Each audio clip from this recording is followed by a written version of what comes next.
শুভ সকাল বন্ধুরা। আজকে উঠেই দেখি খুব মিষ্টি একটা রোদ উঠেছে। রোদটা দেখে মনটা তো জুড়িয়েই গেল। ঠান্ডায় রোদ্রু দারুণই লাগে বলো। কালকে তোমাদের সাথে শেয়ার করলাম না যে আচারের লঙ্কা এনেছি, যে রোদ দেখে আমি তাড়াতাড়ি ওগুলোকে ধুলাম, পরিষ্কার করে মুছে ভালো করে রোদে দিয়ে দিলাম। আচারের রেসিপিটাও তোমাদের সাথে শেয়ার করব। এখন তো রোদে দিতে একটু সময় লাগবে, তারপর আমি দুদিন পর বানাবো, আমি তোমাদের সাথে সেটা শেয়ার করব। এবার কিচেনে চলে এলাম ব্রেকফাস্ট বানাতে। আমাকে তো দু রকম ব্রেকফাস্ট করতে হয়। একটা মেয়ের জন্য করি রুটি, আর কিছু একটা ভাজা বা অন্য কিছু, যে কোনো একটা কিছু ওকে করে দিতে হয়। আর আমি তো ওটস খাই, যার জন্য আবার চলো তাহলে মেয়ের জন্য কি বানাচ্ছি দেখে নাও। মেয়ের জন্য বানাচ্ছি আলু আর পেঁয়াজকলি ভাজা আর রুটি। আচ্ছা বন্ধুরা, তোমরা সকালে কি কি ব্রেকফাস্ট খাও? একটু ইজি কিছু ব্রেকফাস্ট আমাকেও বলো না, তাহলে আমিও একটু শর্টকাটে সেরে দিতে পারবো।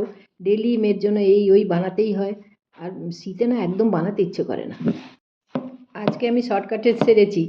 জেনারেলি আমি একটা একটা করে রুটি বানাই, কিন্তু আজকে আমি 3টে রুটি একসাথেই বানিয়েছি। আর রুটিটা আমার ফুলেওছে, দেখবে ক্লিপে তুমি দেখতে পাবে।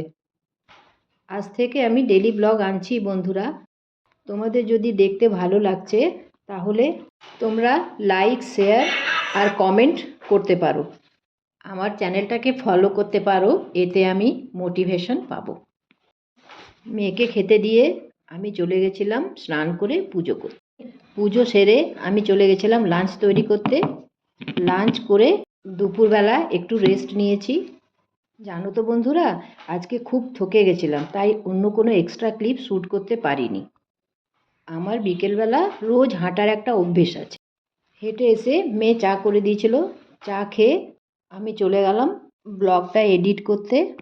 ব্লগটা আপলোড করে ডিনার বানিয়ে খেয়ে শুয়ে পড়ব। Good night.